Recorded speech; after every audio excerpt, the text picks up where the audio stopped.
Welcome to the Deep Dive. We're taking a stack of fascinating source material provided by you, our listener, and diving in to find the most important nuggets of knowledge and insight. Think of it as a shortcut to becoming well-informed. We're extracting the essence from complex texts with just enough detail, and perspective to make it stick. Absolutely. And today, we're embarking on a truly unique journey. Our source is excerpts from The Charm of Egypt by Filippo Tommaso Marinetti, translated by Lance Lapalme.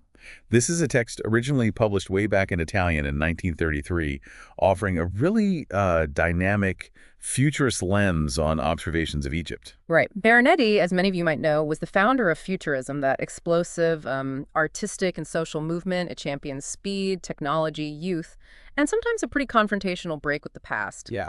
So approaching Egypt, a land just steeped in ancient history and tradition through his eyes, promises a fascinating, maybe even, jarring blend of observation and ideology. Our mission in this deep dive is to parse through this text, drawing out every detail, every image, every thought presented by Marinetti, and also by the translator in his introductory note.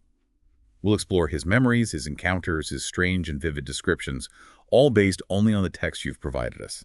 And we'll follow the structure laid out in the source material, moving through the different sections as Marinetti takes us on his personal journey through Egypt in the 1930s. So be prepared for rich, sometimes unsettling sensory details, unexpected juxtapositions, and insights into a truly singular perspective on a complex place. Okay, let's unpack this, starting not actually with Marinetti himself, but with the translator, Lance Lapalme, and the very personal lens he brings to this work right from the start. That's right. It's quite striking. Before we even get to Marinetti's observations, the translator sets the stage with a note that's incredibly raw and evocative. He speaks of feeling utterly confined, imprisoned in the modern world, experiencing this not just as a temporary state, but as a lifetime. And this feeling of being trapped, it's directly contrasted with what he experiences in his dreams, these beautiful images of battle, power, and action. He sees the modern era as lacking great struggle, something he feels has, robbed us of a call to superhuman beauty and strength. Yeah, it's a powerful indictment. In his view, we are literally deprived of heroes, of violence, and of will. And he immediately brings you, the listener, into this feeling, doesn't he? He assumes you've shared his cell, feeling constricted and deprived of vitality in the same way. It's not just a neutral introduction. It's like a call out to fellow sufferers, establishing a very specific bond and expectation right away. Exactly.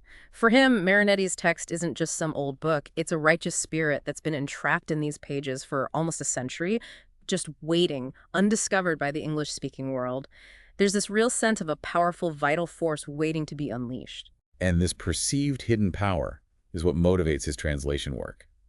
He feels duty-bound to translate these powerful words, and he's very explicit about his goal, that you may rekindle that great spew of fire that your heart, as a lion cub, once knew. It's framed as this vital, almost, violent act of reawakening, isn't it? Aimed at restoring some kind of primal, powerful state within the reader.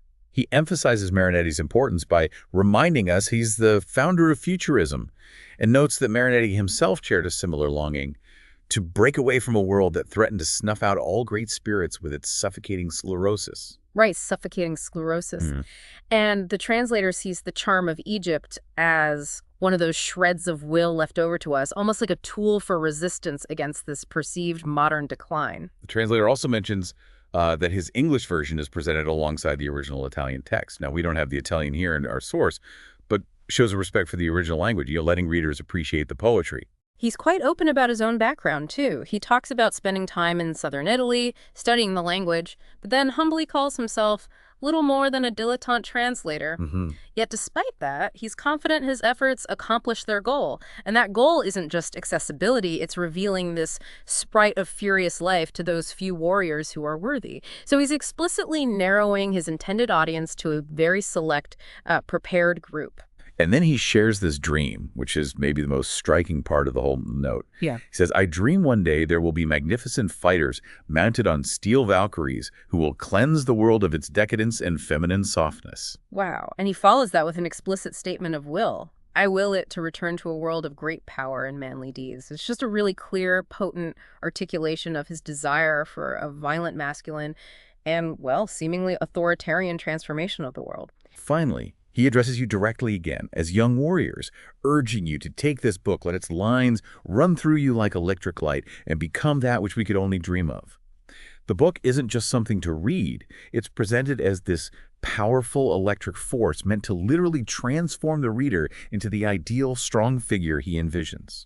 It's utterly fascinating and really crucial for understanding how we approach this text. The translator doesn't just present Marinetti's work, he frames it through his own highly specific, even extreme ideological lens. He presents this translation as a potent call to action for a chosen few against what he sees as modern decay and effeminacy. Right. So this immediately signals the powerful, potentially controversial ideas we'll encounter in the source. And as always, we'll explore these factually as they're presented, without endorsing or refuting them. This is the translator's stated perspective on the text, and it sets a very particular stage for the rest of this deep dive. Okay, let's shift gears now and actually enter Marinetti's perspective, guided by the structure provided in the source material. After many dynamic and creative years, he returns to Egypt, the land of his birth, seeking something perhaps unexpected for a futurist. A fixed point of contemplation. That contrast immediately grabs you, doesn't it? I mean, the founder of a movement based on speed, dynamism, breaking with the past, returning to a land synonymous with ancient history, looking for stillness. It highlights an inherent tension right from the start of his return journey. He begins by describing the landscape calling him back. And initially, the imagery feels, well, surprisingly traditional, almost serene. Skies filled with placid gold dust, the motionless waves of the yellow dunes, the high imposing triangles of the pyramids, and the serene palm trees that bless the fat Father Nile. Yeah, lying in his bed of black earth and green grass. It's classic Egypt, described with relatively soft, gentle terms at first. Yet even the name of his ship, the Hiloan, immediately pulls him into memory, evoking a languid sailing rhythm of the sands and the large canvas wings of the windmills from his childhood. So the present immediately triggers specific, gentle details from his past. Then the sensory details intensify and become more internal, more characteristic of Marinetti's unique style. The temperature change isn't just external warmth. It softens as if the heated cheeks of my pupa were palpitating inside. That's such an unusual visceral image, isn't it? Linking the warmth to a biological, almost developmental state, like something emerging or transforming inside him. Exactly. And this is quickly followed by a much more jarring, really futurist description of his inner state. My sensitivity tore apart, and I became its thinking open wound, charged across the arch of the marine horizon with my living shreds. Ooh, yeah. This isn't a peaceful arrival. It's a violent fragmentation, a scattering of his inner self propelled across the sea. His sensitivity is an active, wounded thinking thing. He even describes trying, gently so as not to tear them, to gather these vibrant, undulating strips of his flesh. But they're driven mad by a strange desire to escape. These aren't calm memories. They're desperate, fragmented pieces of his past demanding attention, almost trying to get away from him. And most prominently stirred is the long, rosy memory of the French Jesuit college. He paints a really vivid picture. Its immense courtyard guarded by palm trees, the clamoring tangle of fast bare legs, seafaring necks, parabolas of balls plunging into a dense green paradise of sycamores, magnolias, and bamboo. It's just bursting with youthful energy, athleticism, and that lush natural detail. And there's a religious memory, too, but described with intense sensuality. The fragrant and sonorous feast of the Sacred Heart is reborn. He describes the altar in a baobab tree dripping rose petals, the hot May afternoon, candle flames, the flashing tinkling of the censers, and quick vermilion cassocks that actually intoxicate the turtle doves. It's so rich in scent, sound, color, and heat. He's describing the religious ritual through its intensely physical and sensual effects. And the effect on the children watching is just as intense. He says the sensual gliding of their talons over the water stirred our children's senses to the point of agony. Agony for a sensory experience stirred by doves. It takes a small detail and just dramatically elevates its emotional and physical impact. It suggests this almost overwhelming sensory overload, even in these childhood memories. Right, and that same very long ribbon of flesh, his fragmented sensibility, also holds memories of a furibund game of war with the two armies of schoolchildren armed with crusader cast-iron shields. Ah, and here's that signature futurist blend again. Childhood games described with the military terms, furibund, armies, crusader shield. It continues with the bloody machine gunning of padded leather balls. And even the cheerful 30-year-old Jesuits joining in, wet with sweat, cassocks raised, making running attacks, counterattacks, pursuits, and whirling fights. He transforms the memory of priests playing ball into something infused with the futurist love of action, speed, and violence. It turns a simple scene into something much more intense, aligned with his whole ideology. Okay, let's just quickly capture some of these initial impressions from his return. We've seen that tension between his futurist dynamism and seeking a fixed point. Yeah, the blend of traditional and, frankly, bizarre imagery in his descriptions, the whole fragmentation of his sensitivity. And those intense, often militarized sensory details in his childhood memories. Right. He's not just arriving, he's wrestling with memory in place, and his unique perspective is coloring everything, from physical sensations to recollections of school games and religious feasts. So as those vivid memories of the Jesuit college are unfolding, Marinetti notes another nostalgic thread of his fragmented sensibility, twisting this time a memory of his brother Leone fishing in the dark water of Alexandria port just as the sun was setting. It's a specific snapshot, isn't it? Filled with sensory detail, the dark water, the setting sun. He notes his brother was fishing, but Marinetti himself was dreaming of hating fishing. And the Sudanese servant preparing bait. It gives us a little glimpse into a personal dynamic and a distinct emotional state, even in memory. And in that memory, their little boat struck the gray and gloomy keel of the floating sailor's chapel boat. This detail introduces a mysterious element, a boat that's actually a chapel, right there in the bustling port. And its lowered lids, maybe windows or covers, never revealed the shadow of a crew or devotees over so many afternoons. It remains this enigmatic, closed-off presence in his memory, adding a touch of mystery, something hidden or inaccessible amidst all the port activity. Then another shred of his flesh held the sour honeydew and pungent smell of gaggy flowers from the Antonidas garden spraying out. And this smell, in turn, provoked the chaste and blind water of the Mahmudi Canal. That's such a strange, powerful image again. The canal water described with contradictory qualities, chaste, suggesting purity, but also blind, lacking awareness. And the scent of the flowers provokes it to crest its black buffalo. That's a very unusual, almost violent personification, isn't it? Linking the canal water, the buffalo, which we'll see again later, it's quite significant, and the raw, earthy reality of animal waste and simple dwellings. The smell acts as this disruptive, even generative force. Right. So moving on from these memories, we're back on the ship 10 miles from Alexandria. It's rolling slowly, causing the undulating bluish mercury of the sea to rise and fall on the window thermometer. Just a simple physical detail noting the movement and temperature change through a measurement device. And then something he describes as magical happens.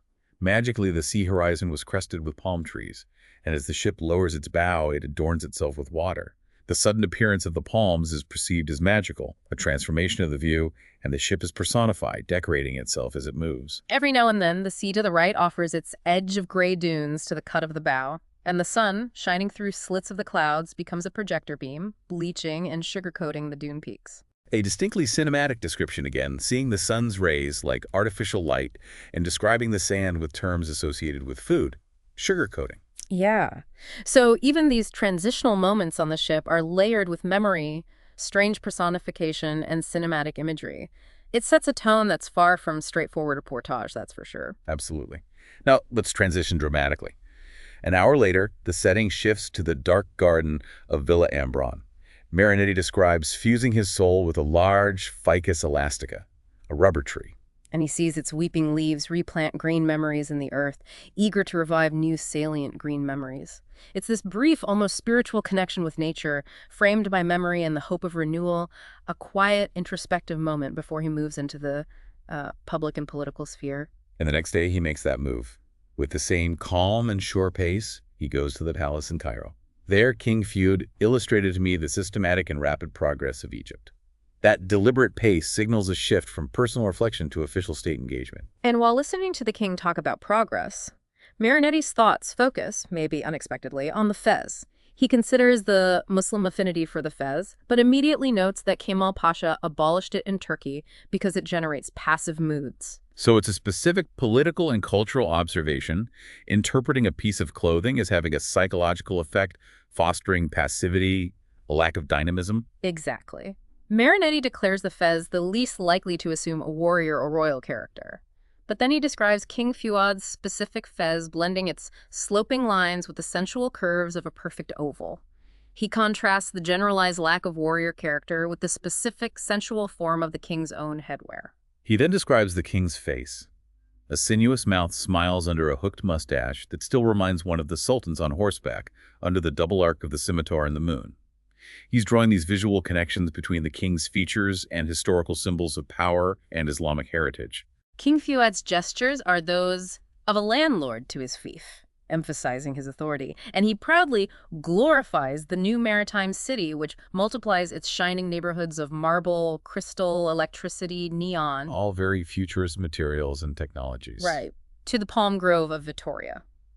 The king is clearly enthusiastic about rapid, modern urban development. The king also highlights the reclaimed lakes and the swollen markets of fabrics, jewelry, and pastry shops.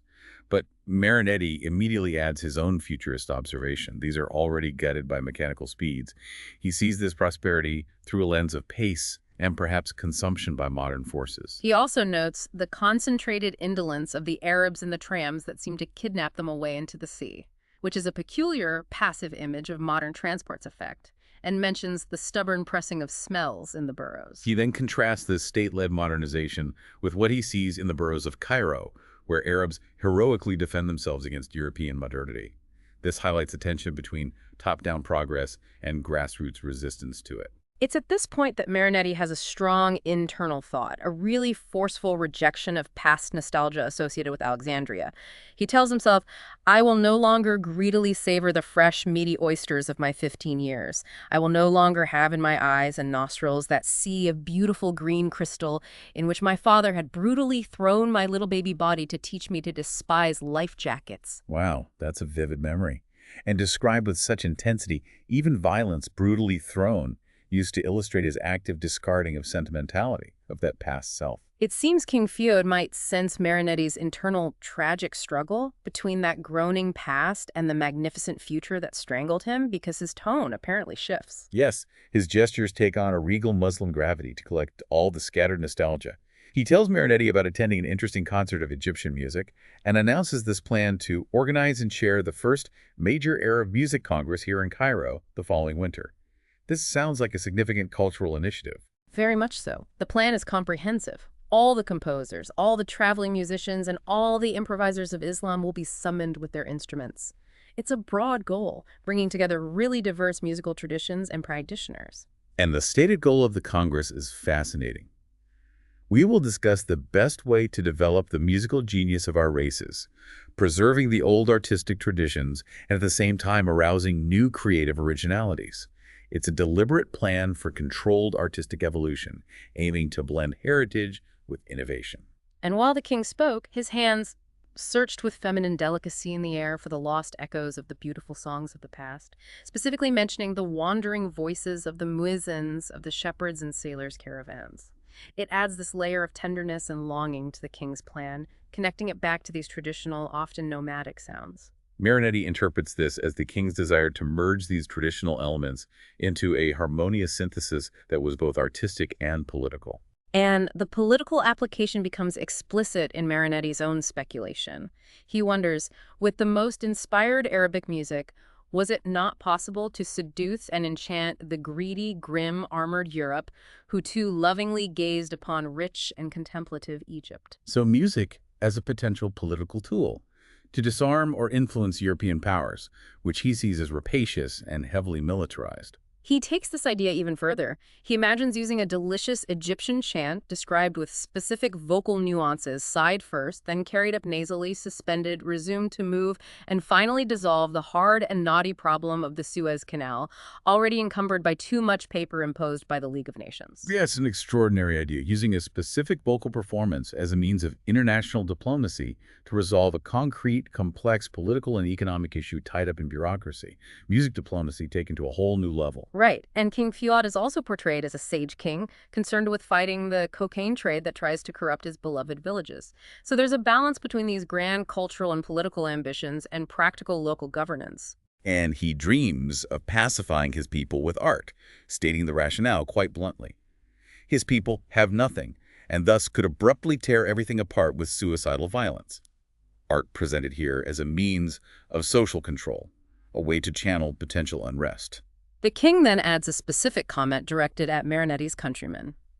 The Italian colony is admirable for its intelligence, industriousness, and speed, highlighting qualities, of course, valued in the modern futurist era. And this triggers a strong reaction in Marinetti, reawakening the iron life of his father, who was among the first Italian lawyers in Alexandria 60 years prior.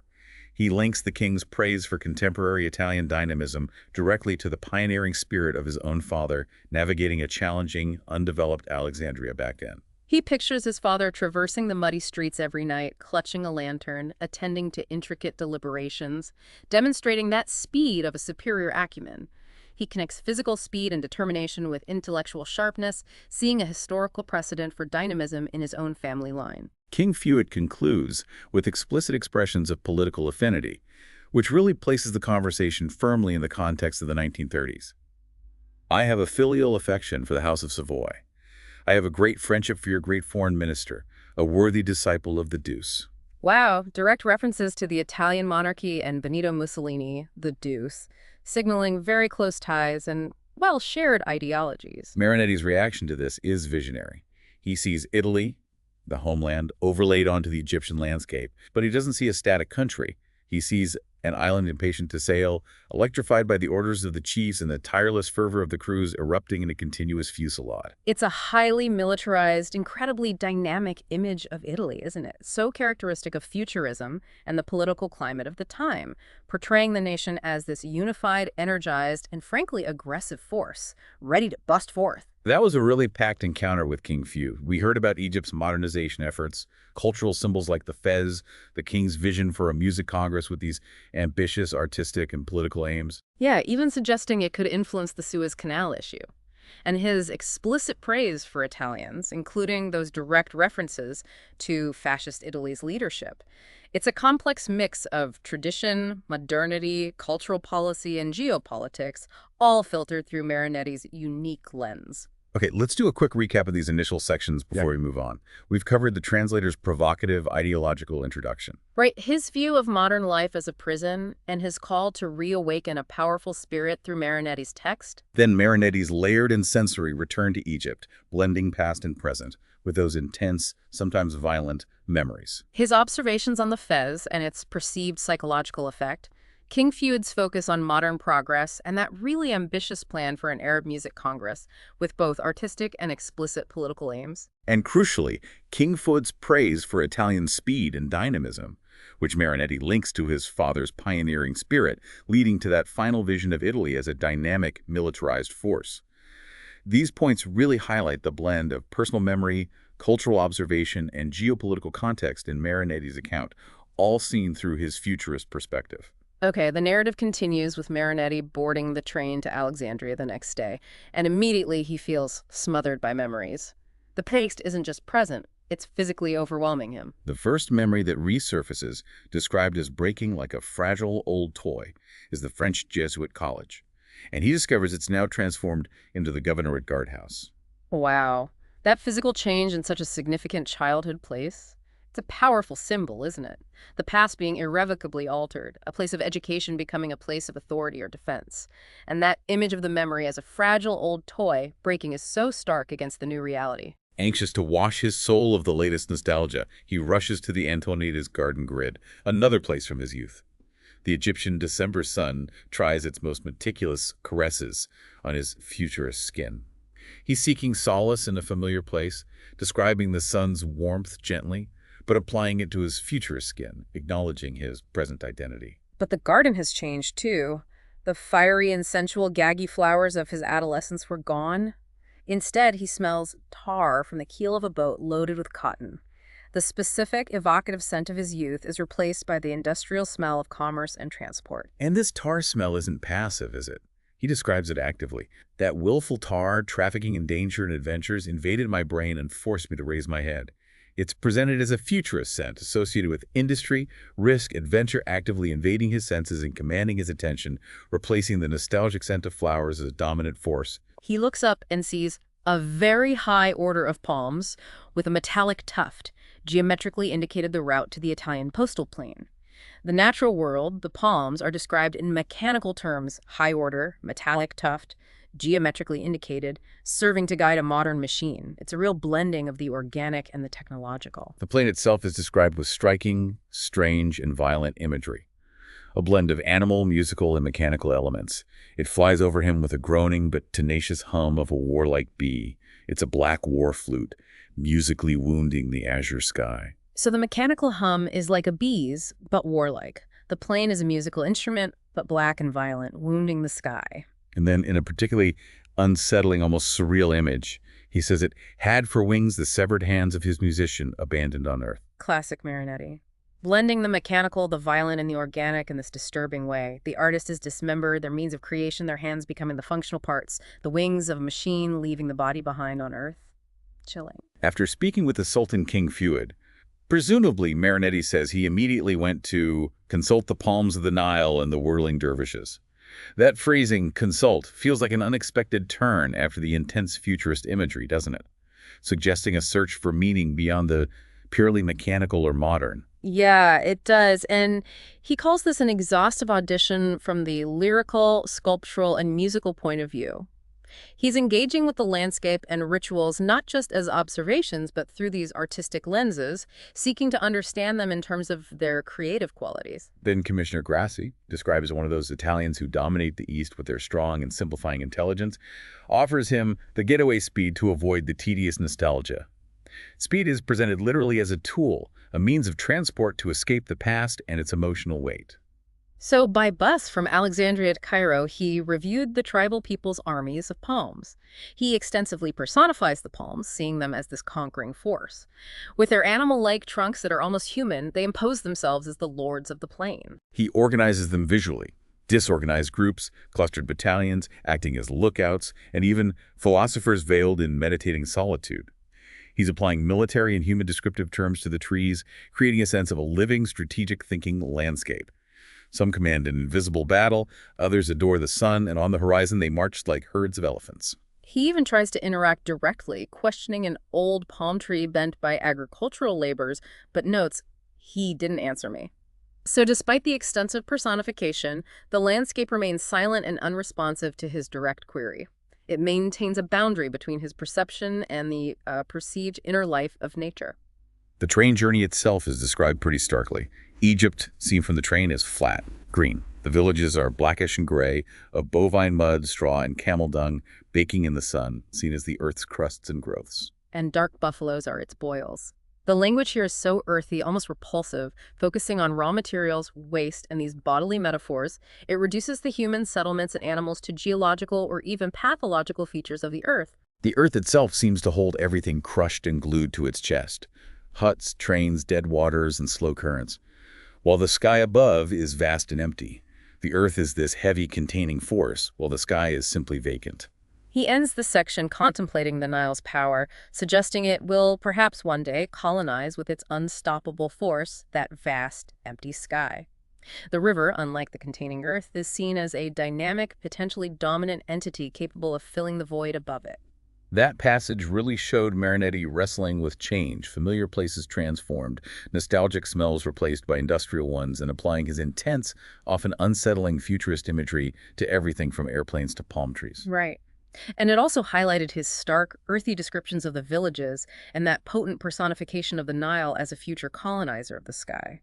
It leads us into a particularly unique section, where his observation takes an unexpected turn towards the internal of an animal. Exactly. Like a thief pursued, the train skims a banana grove, thick with live emeralds and dripping with gold fringes. It's a quick, vivid description, focusing on color and texture, an image of dynamic richness seen fleetingly. The canals are described visually, drawing high-arched sails that look like knives. Camels and traders harmonize their curves with those of the villages, all described as pregnant and overflowing with fertile plains.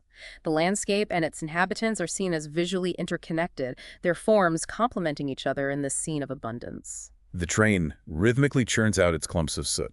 As it slows, Marinetti's body sways, bringing him into close physical proximity with the raw animal reality. He becomes entangled among flies and in the warm, wet breath of crouching buffalo. And this buffalo isn't just observed, it's transformed. It's likened to a large turtle pulling its head from the immense muddy shell of the plain to watch over a drunken crowd of white Arab tombs. It's such a powerful, strange image, the buffalo, as this ancient, earthy guardian emerging from the landscape, overseeing graves described unusually as a disorganized, intoxicated crowd. And then, in this extraordinary moment of personification, Marinetti presents the buffalo's inner monologue, its thoughts and feelings. It ruminates. I am the daughter of the black earth and the gray Nile. Lying down, I look like a mound of silt.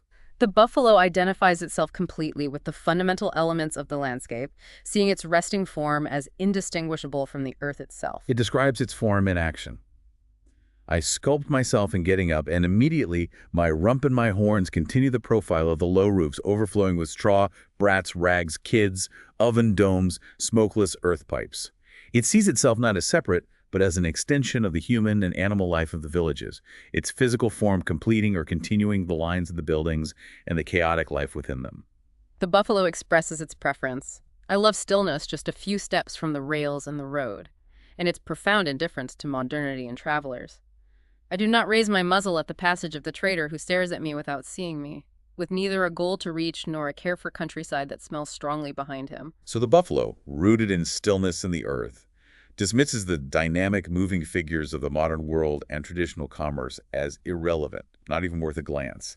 It's a real counterpoint to Marinetti's own drive. It really is. The buffalo then describes the atmosphere from its perspective, focusing on its unique, earthy richness.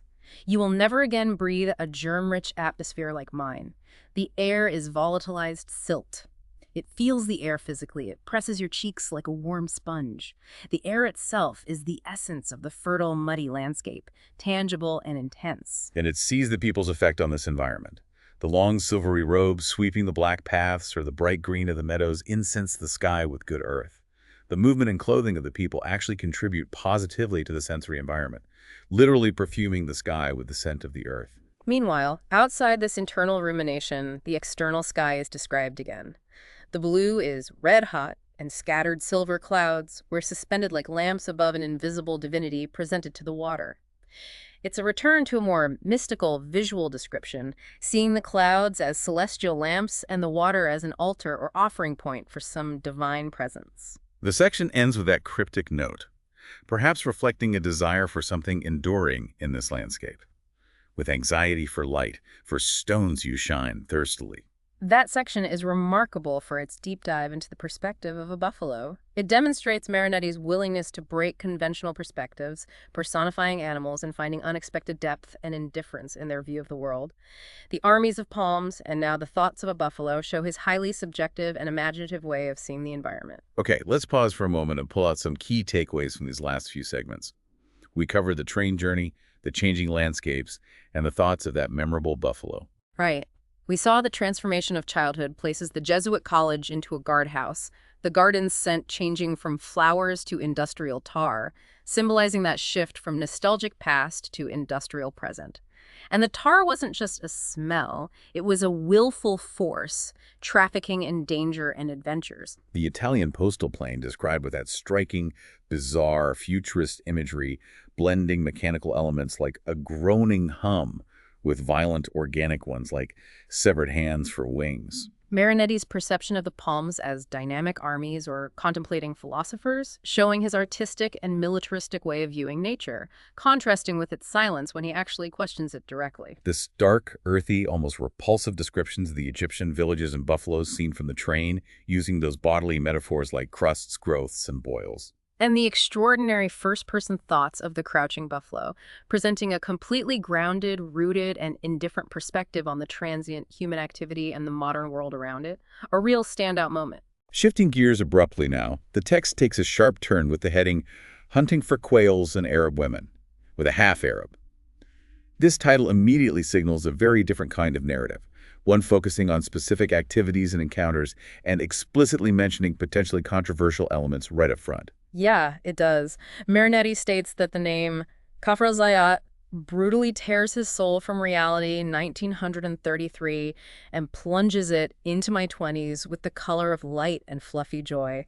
So the entire section is framed as this vivid memory from 30 years prior, a stark break from the present, returning to a specific, joyful period of his youth. He notes that back then, the darkness there smelled of mummies when the train stopped.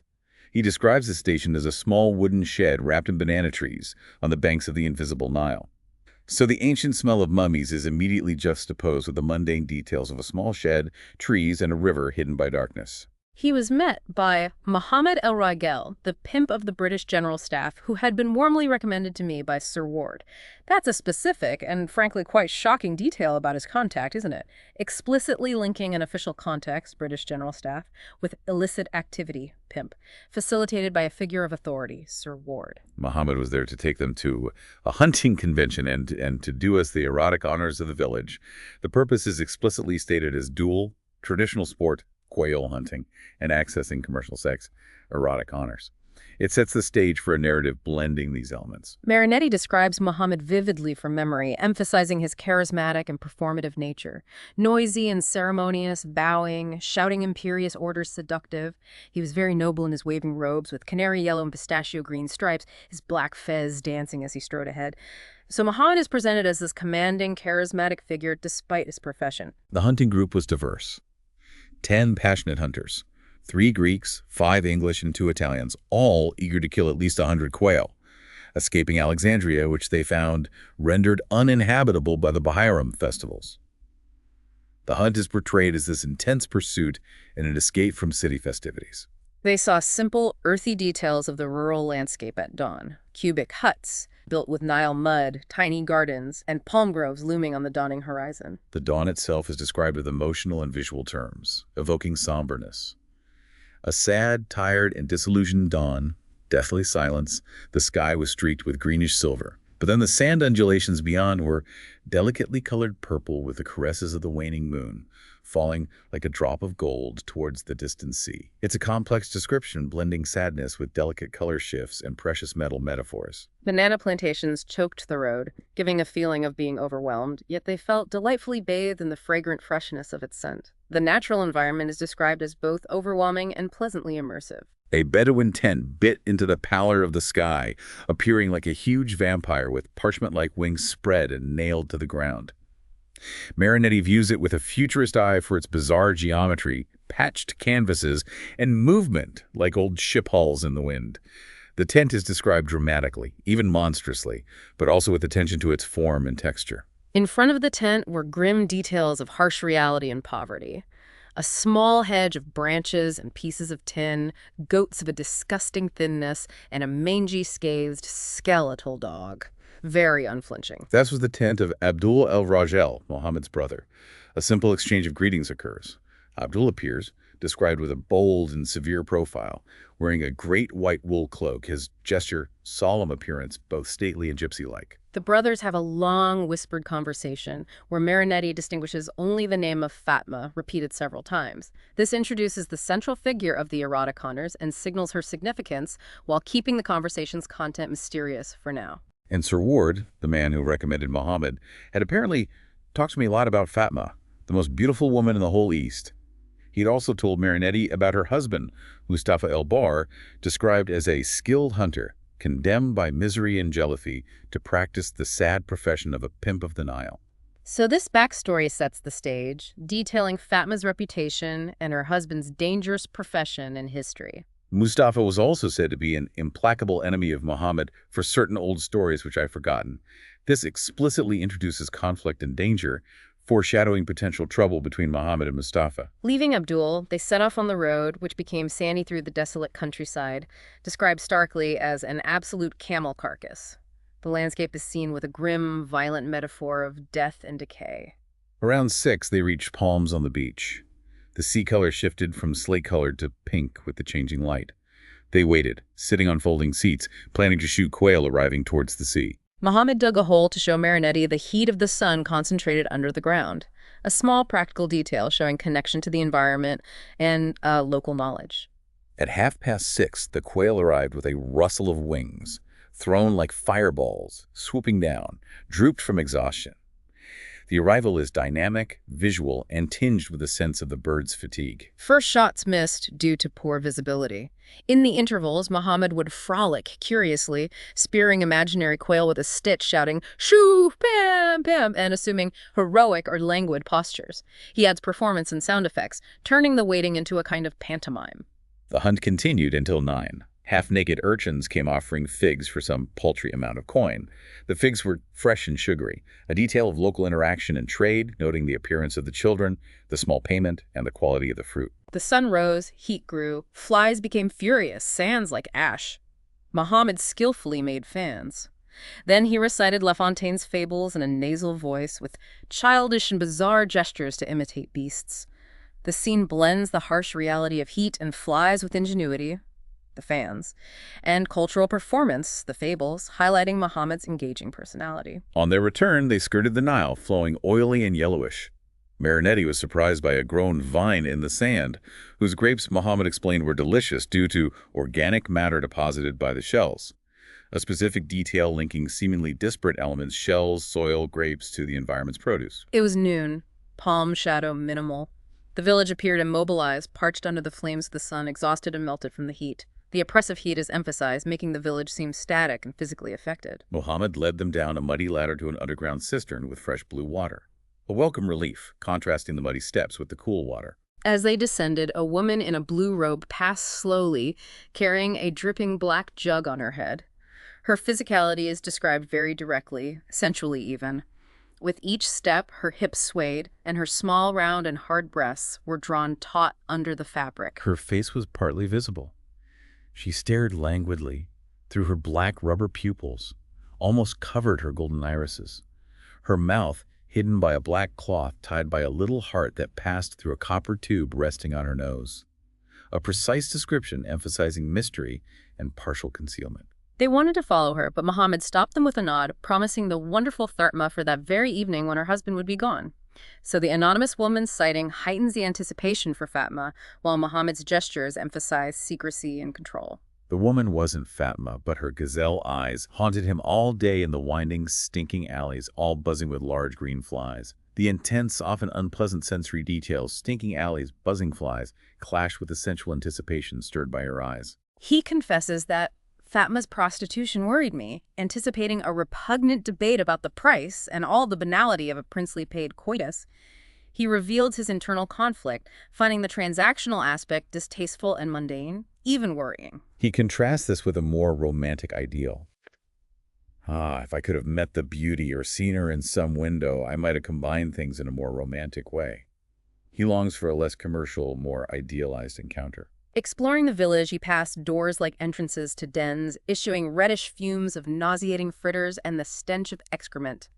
The unpleasant reality is emphasized again, portraying dwellings as animalistic and filled with offensive smells. He thought he saw Fatma at a small house, but it wasn't her. Left alone, detached, his anguish was growing. The failed identification adds to his discomfort and isolation. On a small square, blind rhapsodies soured the fiery silence with lullabies and the yelp of fifes, a surreal, unsettling atmosphere of disharmonious sounds. After an atrocious breakfast, he left the village, resigned to not see Fatma again before it was high night, seeking the sunset on the sands. His friends called him from a terrace at the house of Muhammad's relatives, offering hospitality and brandy from Chios, preserved in a tarred goatskin. Below, a bar smelled of aniseed liqueur and absinthe. Striking visual details. Large Negroes, dressed in white, who had bunches of jasmine on their ears. Veiled, mysterious women passed. He kept trying to spot Fatma among them. Friends ate crumbly pomegranate sweets, which smelled of roses, spiced lemonade, another detail of local food and drink. Darkness fell. Beyond houses with flowered terraces, the sunset dripped with incandescent lava. Sands burned. With the night breeze, flames and heat waves subsided. The sunset is dramatic, volcanic, followed by calming coolness. The landscape transforms. Velvet with amethyst, dying sun, dripped in liquefied and tasty gold, vegetation island like an emerald circled in gold. The imagery becomes beautiful, precious, even edible. Muhammad bowed west, with one hand to his forehead to ward off the evil spirits. An observation of local custom. An old man on a terrace prayed to Allah facing west with specific movements. Women went to neighboring terraces. Detailed observation of prayer ritual and social customs. When the moist mother-of-pearl moon rose, Muhammad waved, squinted, and they followed. Muhammad had put violets in his nostrils as a sign of joy. The rising moon is beautiful. Violets in nostrils show personal joy. They stopped at 4 houses, disjointed and oblique, terraces sloping in bizarre and pleasant disorder, looking like 4 old witches, personified strange, static appearance. In the courtyard, Muhammad entered and returned with a small and fat woman with her head and mouth veiled. Her robe flowed under which one could guess with repugnance sat long and drooping breasts. This was Fatma's mother. Marinetti walked over to her. Copper rings jingled at her ankles and wrists. The description of the mother is unflattering, emphasizing unpleasant visual and sensory details. Repugnance, jingling. A murmur from inside became an indescribable tumult. A ragged mob of women surrounded Muhammad, screamed, gesticulated, raising coffee in milk-colored arms, covered with reddish tattoos and jingling bunches of bracelets. They were discussing Fatma's price. The scene becomes chaotic, noisy, public, with detailed visuals of the women and the mob during the negotiation. Marinetti dragged Muhammad inside to cut short those negotiations. Moonlit wall. Family followed. Dispute began again. Dismal and strange in the luxurious scenery of the moonlight. The tumult of that disheveled family that was laughing at the price of the girl of the house. He tries to escape the spectacle, but the negotiation continues, creating this bizarre, unsettling scene contrasting beautiful moonlight with raw bargaining. Muhammad warned Marinetti again, provided that Mustafa, her husband, does not appear suddenly, reiterating the danger, and then the price was fixed, the transaction complete. Mother left to get her daughter. Muhammad climbed the ladder to the highest terrace to act as a lookout for the husband's possible return. From there, overlooking the sleeping village in the Nile, Muhammad sang a monotone poem. You have, Elat. Your flesh is sweet as banana, pearlescent like the moon. But the moon is cold. Your breasts burn under my kisses. It's a strange, sensual poem sung while on lookout duty, blending praise of flesh with the moon's coldness. He explored the Nile from above. The vast, oily waters flowed heavily, seeming like sumptuous velvets bitten by the silver buckles of the moon. A peaceful, moonlit scene with rich, tactile imagery. No boats. The moon itself was grinning, a vicious and plastered face. The sky as intimate and artificial as the skies of certain ancient panel paintings. There was an indefinable buzzing of insects, the meow of a distant song on the river. So the peaceful scene is undercut by the unsettling description of the moon and the ambient sounds. Then the abrupt, anticlimactic statement. I do not remember at all the pleasures that the beautiful Fatma gave me. She was an ordinary woman. All that built-up anticipation just dissolves into disappointment and a lack of memorability. Muhammad sang on. The room was filthy, the basin was yellowish and cracked, and that damn door that was constantly being reopened. The reality is unpleasant, squalid, lacking privacy. Marinetti expresses his disappointment directly. And to say that I had longed for those delights. Suddenly, violence shatters the atmosphere. A shot, then a heartbreaking cry in the moonlight. Muhammad stopped singing. A thud of a heavy body. Marinetti rushed out into the courtyard, finding an indescribable tumult. The women cried mournfully, Mustafa killed Muhammad, Mustafa killed Muhammad. The mob howled, terrified, just chaos, mourning, fear. He elbowed his way to climb the ladder to the highest terrace. Muhammad lay face down in a pool of blood, confirming the death. He tried to lift the body, but it was already cold and too heavy. It was not possible for me to carry it. A physical detail emphasizing the finality of death. In the courtyard, his friends were in awe as Arabs arrived, saying Fatma's husband, Mustafa, wanted to kill everyone. The threat of more violence hangs in the air. But Mustafa made no other victims. He walked past Marinetti without even looking. And the reason is starkly stated. He had killed Muhammad because he had not paid him, the last time, the price of Fatma's prostitution. Wow. The motive is brutal, simple, transactional, linking the death directly to the economics of prostitution. Marinetti's final comment. Poor Muhammad el-Rashil. A brief, understated pity for the victim, killed over a debt related to the very service he facilitated. That long memory section was incredibly detailed and ended with just shocking transactional violence. It took us from anticipation and exoticism to a really grim reality rooted in poverty, jealousy, and the economics of sex work. Yeah, the specific details from the negotiations to the lookout poem to the stark motive. It makes it very concrete and, well, unsettling. It's a jarring counterpoint to the more symbolic or aesthetic observations elsewhere in the text. Okay, let's try to pull out some key points from that extensive section. It began with Kafr el-Zayat as a place linked to a specific joyful memory from the past, but the reality encountered there was far from nostalgic.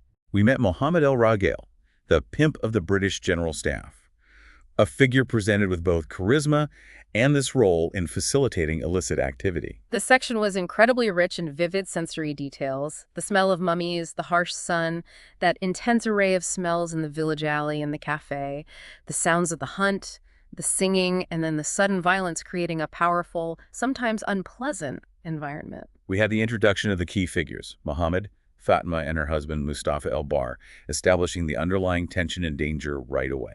The anticipation built around the encounter with Fatima contrasted with Marinetti's internal conflict and distaste for the transactional nature of the situation. The scene of the public negotiation for Fatima's price with her mother and the mob, described as chaotic and strange, really highlighted the commercial reality. Muhammad's role as a lookout and his singing of that specific sensual poem from the terrace added a layer of unexpected lyricism to the tense situation. And then the stark anticlimactic reality of the encounter with Fatima herself, described as ordinary, followed by the sudden, violent climax.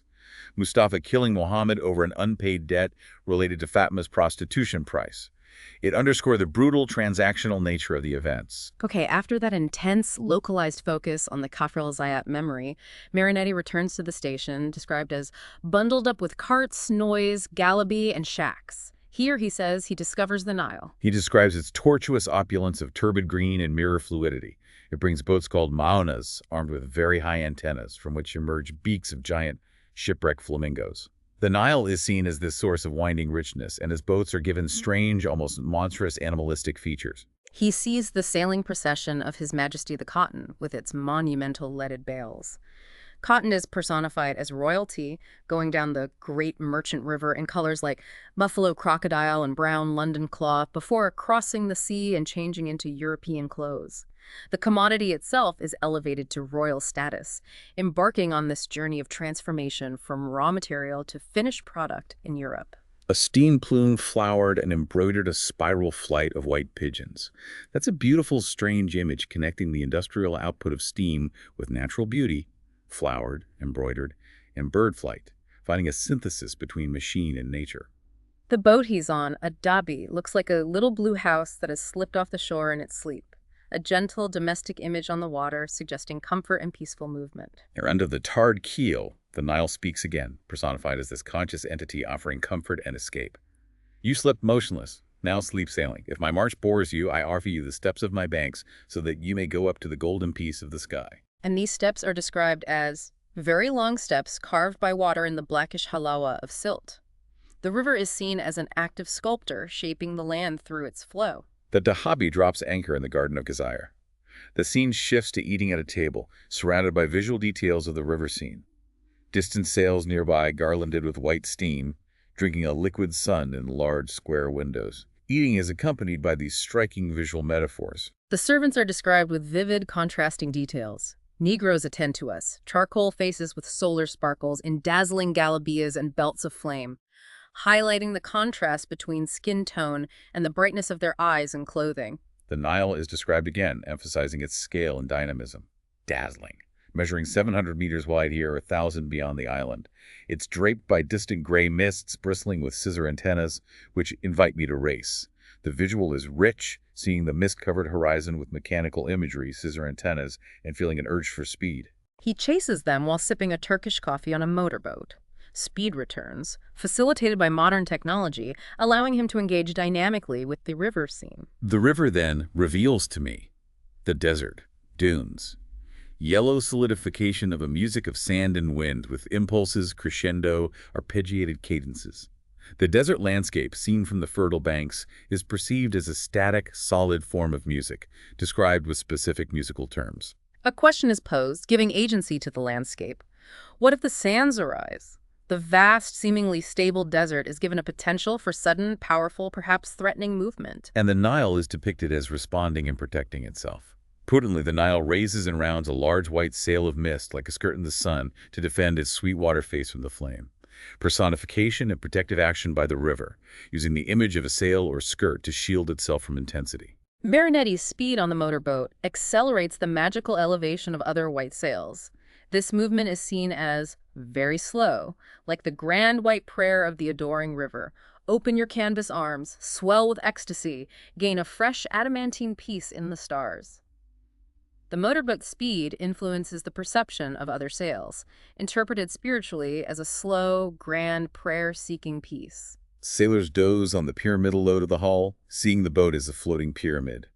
The instinct of the prow comes alive, highlighting its dynamic leading part, while the long black rudder is useless as a train of mud, dismissed as passive. The Nile speaks again, its babble interpreted as linking agricultural and natural processes to spiritual and economic outcomes. Slowly I fatten the friendly earth, but my daughters of cloth in the wind swell the cheeks of the holy breath of Allah mixed with stars and blow it back into the windows of the goldsmiths of the boroughs. The river's fertilizing action is linked to sailboats propelled by divine wind, benefiting urban commerce. Like a magic pump, the sound of the motorboat, tuff, tuff, tuff, conjures the distant Mokattam Plateau and Citadel, described as a jewel-like structure with domes of flesh drinking in the sky. The mechanical sound is seen as a magical force bringing the landscape into view. His friend Grassi senses his desire and takes him at grueling speed through the neighborhood of the dead to the tombs of the dervishes. A rapid transition, facilitated by a companion, moving through a somber landscape towards a spiritual site. Wow, that section on the Nile was so rich, with Marinetti's unique sensory language and personification. We saw the river as a source of wealth, Cotton King, a sculptor, a speaker, a protector, and a magical entity conjuring the landscape with the sound of a motorboat. It really highlights his ability to find dynamism and unexpected meaning in everything, blending the observation of trade, nature, technology, and ancient sites into a constantly shifting, intensely perceived scene. Let's do a quick recap of this section on the Nile before we get to the dervishes. We covered the description of the Nile itself, its color, fluidity, and those strange animalistic floats. The personification of cotton as His Majesty the Cotton, highlighting the importance of the trade. The Dahabi as a little blue house, and the Nile's voice offering its banks as steps to the sky, portraying the river as a conscious, offering entity. The blend of observation at the Gezira Garden and the dynamic experience of chasing mists on the river by motorboat, seen as accelerating a slow prayer.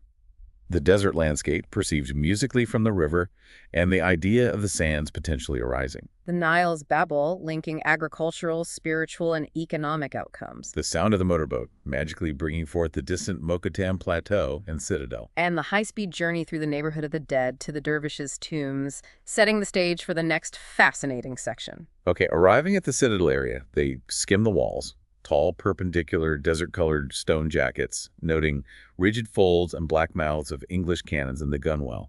The ancient structure is immediately intertwined with the presence of modern English military power, seeing the cannons almost as features of the building itself. At the foot of the Mokattam Plateau, a staircase leads under the observatory room of the chief of the dervishes, into a small courtyard of pine trees and dusty cypresses. A transition to a quieter, more intimate space associated with the dervishes. They enter a large cavern carved into the limestone, taking off their shoes. Inside are tombs, left and right, a space ancient and subterranean. In the background, within iron grids, are 3 Arabs, all wrapped in black, lying down with their feet turned towards the entrance. They are performing a ritual Marinetti describes, well, bizarrely. They roll like typographic rollers to ink themselves with fecundity. It's such a strange, mechanical, organic metaphor for a ritual act, isn't it? Seeing the bodies like printing tools, transferring fertility like ink. Completely. Outside on the terrace, dervishes are crouched or seated on the marble, dressed in long black dress with gray berets wrapped in white, engaged in contemplation. A scene of traditional spiritual practice against a natural backdrop. Their prominent heads are described linking them visually and symbolically to key landmarks.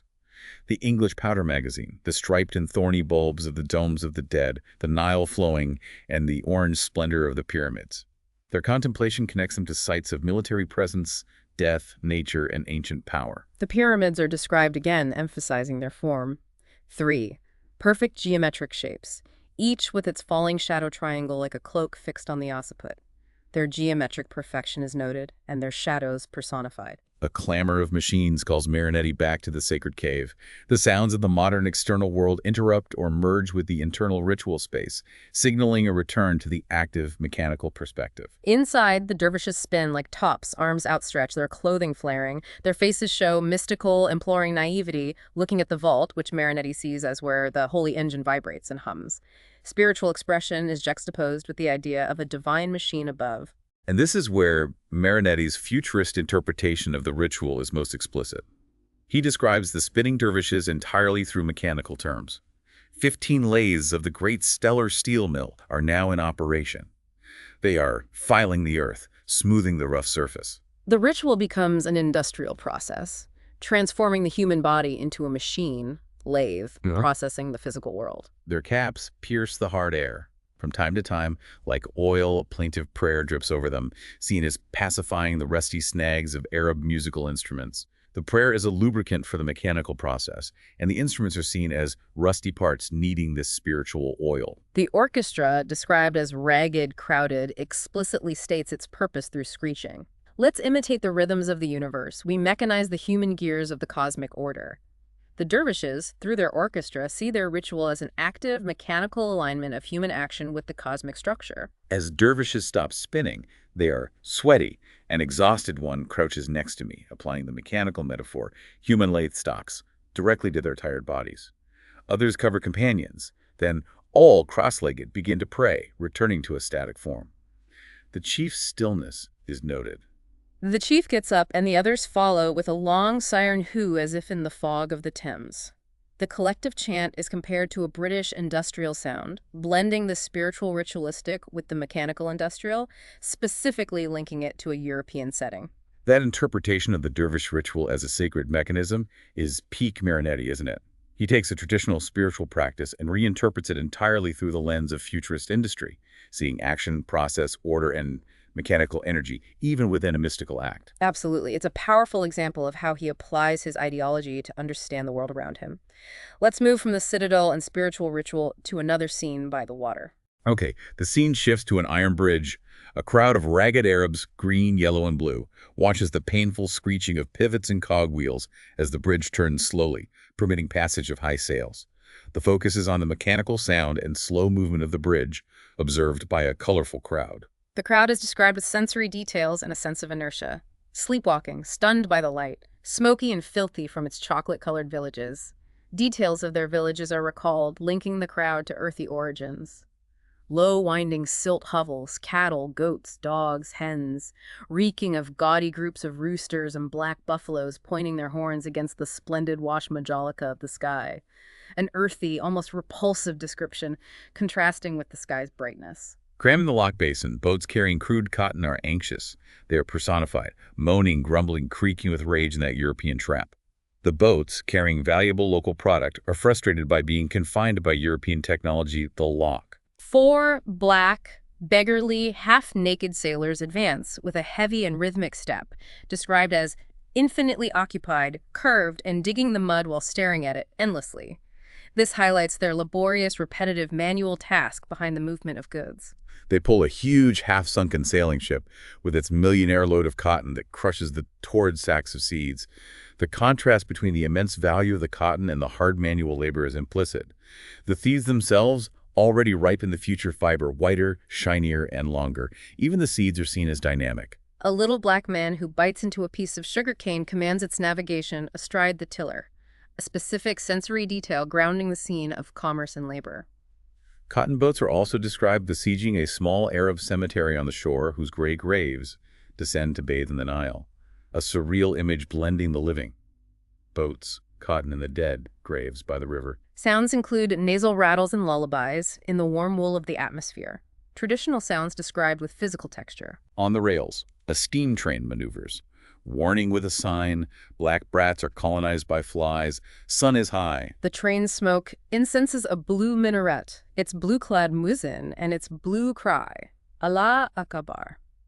Modern technology's output, smoke, performs a religious act, incensing, blending the industrial with the spiritual call to prayer, emphasizing the color blue. Hawks circle over a dog carcass whose stench softens the acrid aromatic smoke of an oven built with bricks of camel dung cooking in the sun. A final grim sensory detail blending scavengers, death, and the earthy reality of using dung as fuel.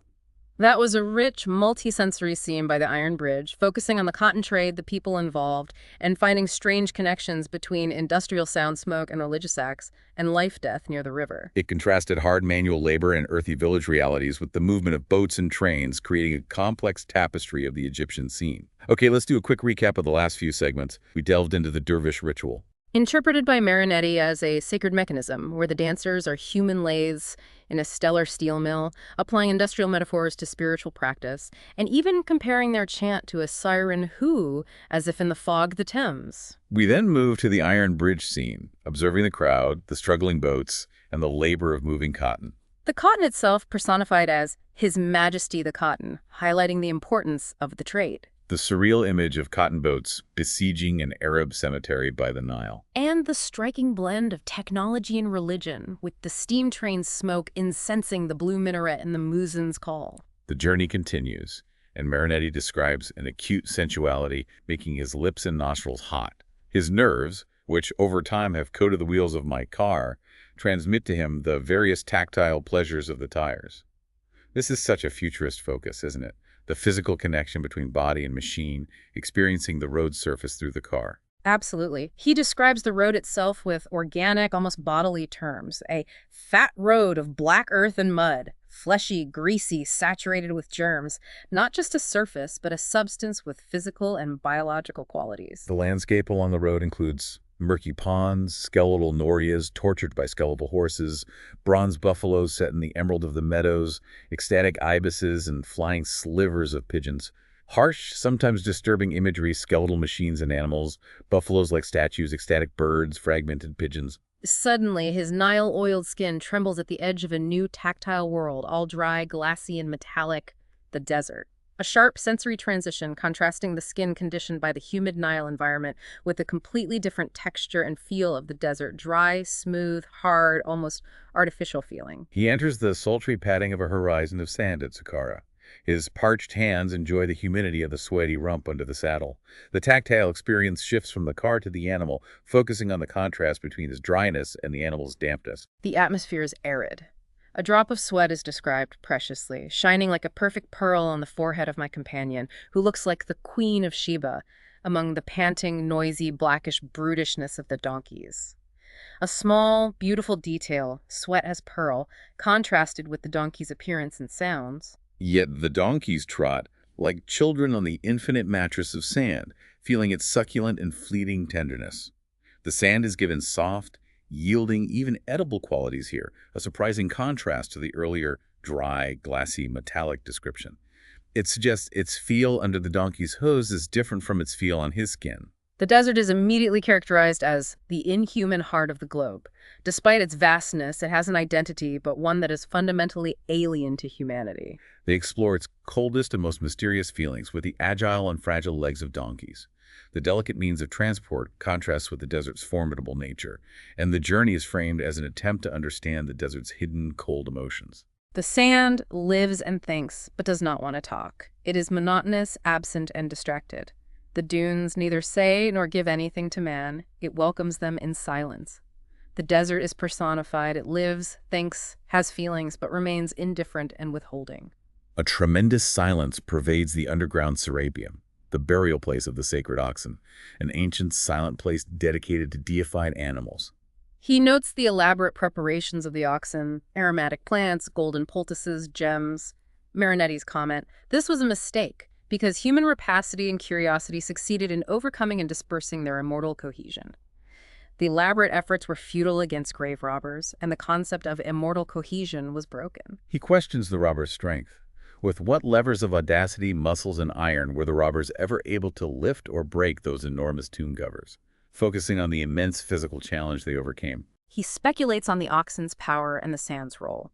The bellowing curses of that cattle must have struck them all into the sand, seeing the sand as a faithful guardian that furtively captured the escape of their nocturnal steps. The oxen are imagined as still powerful, bellowing curses, and the sand is imbued with agency, acting as both a retributive force and a silent witness. What rises from the thickness of the desert like long black rays are the tenacious wills that buzz like dynamos in the foreheads and in the chests of those kings, warriors, magistrates, crocodiles, and sacred oxen. The enduring power of these ancient figures and deified animals is described with mechanical energy, buzz like dynamos, felt as a force rising from the desert. He states, they truly live in the real permanence of their portraits of gold, silver, copper, stone. Their true lasting life is found not in their mummified bodies or tombs, but in their artistic representations, the solid, metallic, and stone portraits. That journey into the desert was full of striking contrasts.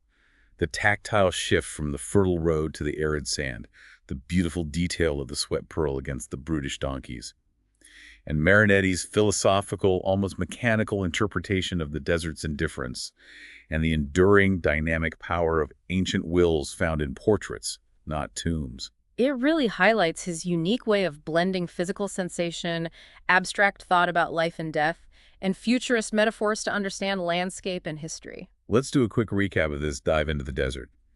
We saw the sharp tactile contrast between the fertile road and the desert's sterile glass. Marinetti's sensory experience entering the desert, including the image of his companion like the Queen of Sheba and the donkeys on the mattress of sand. The desert characterized as the inhuman heart that lives and thinks, but is indifferent and withholding towards humans. The visit to the Serapeum and the description of the sacred oxen burials, and Marinetti's view of the efforts as a mistake against human rapacity. The speculation about the robber's strength and the sand acting as a faithful guardian.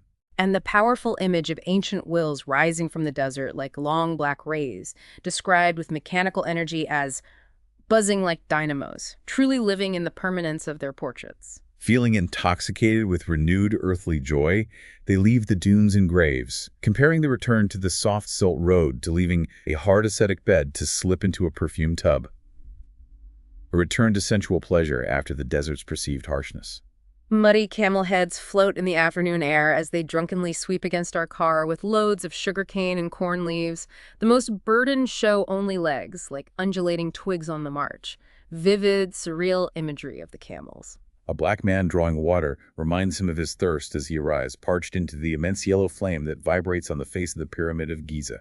Thirst is linked to the visual perception of the pyramid as a vibrant, hot entity. The pyramid is perceived as fire. It burns all the way up, anxiously built up from 3 roads to reach the sun, meeting at the peak, seen not as static but actively striving upwards. He visits the base religiously to ascertain a human height of each block, a traditional interaction focused on human scale before detaching himself. The Sphinx is described functionally for its meager carpets of shade. The iconic monument is reduced to its utility. In the shade, different groups are observed. 11 Arabs, donkeys, and guides coagulate in a blackish spot around the puddle in simple food, a grounded, everyday scene contrasting with the monument. A second group arrives in clear splendor. An Egyptian family has lunch on the sand. Marinetti notes details. Sweet transparency of the black veil, an anachronistic fur collar on that European silk dress table, a Khartoumese caretaker with a coal black baby whose hard and heavy gait erases footprints. The sun lighting the mistress's mask, gold bracelets tinkling, a blend of cultures and times, specific actions and sounds. Sounds noted blend modern and ancient. Zir, zir, zir, zir, zir, of an elegant Parisian tailstock dancing on the eternal rough granite. A modern machine tool sound against ancient stone. The tuv-tuv of turtle doves and pigeons on the broken nose of the Sphinx. Natural sounds on the damaged monument. The distant EO-EO-EO of a donkey. Marinetti declares, "I'm hungry," anticipating the Mina Hotel. Meanwhile, the scalded pyramid escapes all coloristic definitions, seen as hot, defying conventional description. He lists attempts, old gold, orange velvet, but states it has nothing nostalgic about it, nothing eternal. It does not teach, it does not rule. He explicitly strips it of traditional reverent associations. Instead, it offers itself to be eaten immediately on the table, or rather in the sumptuous desert set. He experiences the monument as food, part of a lavish, natural setting. The scent of its savory calories sinuously seeks my nostrils. Its crust cracks with the reflections of the immense and skillful solar oven, cooked to perfection. He physically clicks my tongue, described with sensory details of food preparation and taste. Distant palms repeat greetings. Above those dunes that magically change into domes inlaid with almonds and walnuts, the landscape transforms into dessert elements. The sky is sweet and oily white, like the best mastic preserves, associated with a specific tragic anecdote about a confectioner's child. Sky is edible sweet, linked to tragedy. In the shadow of the Sphinx, he forgets breakfast and dozes off, chewing a delicious piece of pyramid. The act of consuming is literalized in his days. Waking, shadows march like a dark army. Pyramid appears entirely built of crystallized pistachios. He eats more, anticipating return to Cairo. Military metaphor for shadows, pyramid is sweet. Back in Cairo, turning at speed, he saw it recomposed in the ancient romantic visions. Distance and speed revert his perception to traditional views seen in a romantic sunset. At midnight at the Semiramis Hotel, Nile's breath gently opened my window. Round moon rests on banana tree foliage. A peaceful scene. Nocturnal birds barked. He performs another act of consumption. Before it was stolen from me, I ate the moon, convinced that the appetite is always right. He was enchanted by this exciting competition of Arab sweets.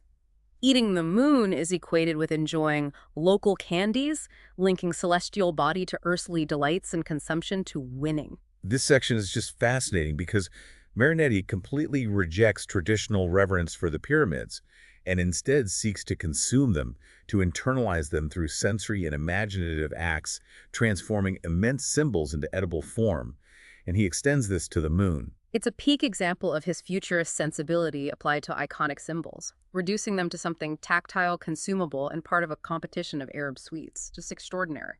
Let's recap this section on the pyramids and consuming symbols. We saw the Giza pyramid described as a dynamic, fire-like structure striving towards the sun. The Sphinx described functionally for its shade, contrasting with its iconic status. Observations of different groups of people at the pyramid base, including an Egyptian family lunching, noting details like veils, fur collars, and actions. Marinetti's explicit rejection of traditional views of the pyramid, that it's not nostalgic, eternal, teaching, or ruling. The concept of the pyramid offering itself to be eaten, described with intense sensory details of food preparation and taste, becoming crystallized pistachios. The surrounding landscape also transforming into dessert elements, dunes as domes inlaid with almonds and walnuts, the sky like mastic preserves. The literal act of chewing a delicious piece of pyramid and eating the moon, linking celestial bodies and monuments to earthly delights, and a competition of Arab sweets. And the return to Cairo, where distance and speed make the pyramid reappear in ancient romantic visions, showing how perspective influences perception. Shifting scenes once more,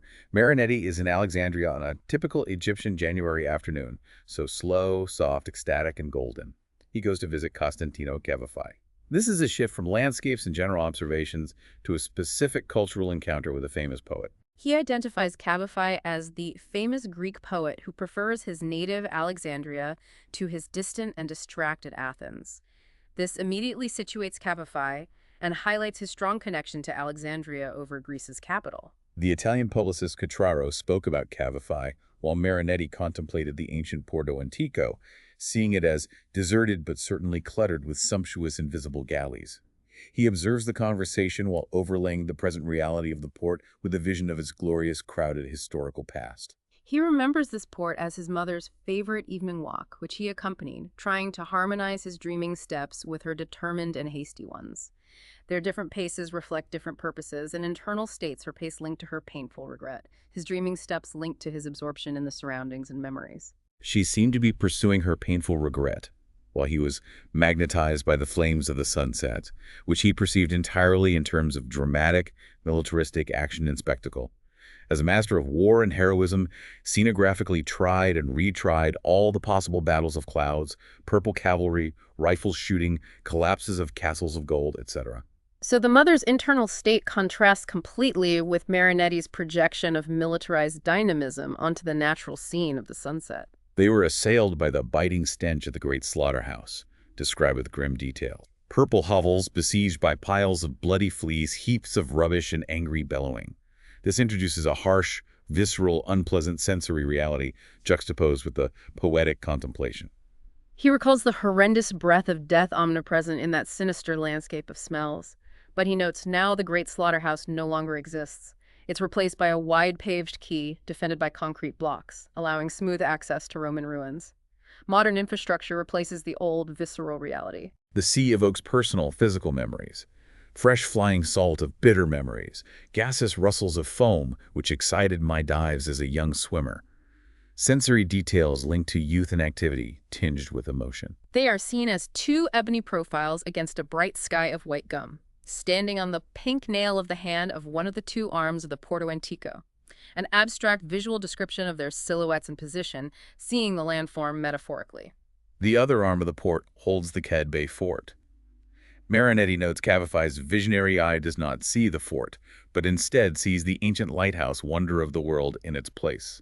This highlights Cavify's focus on the historical, almost mythical, past over the present reality, showing the poet's internal vision shaping what he perceives. His mother's voice in memory says, "Let's go home, Tom." In the present, Marinetti echoes, "Let's go back," a simple parallel marking the end of the walk.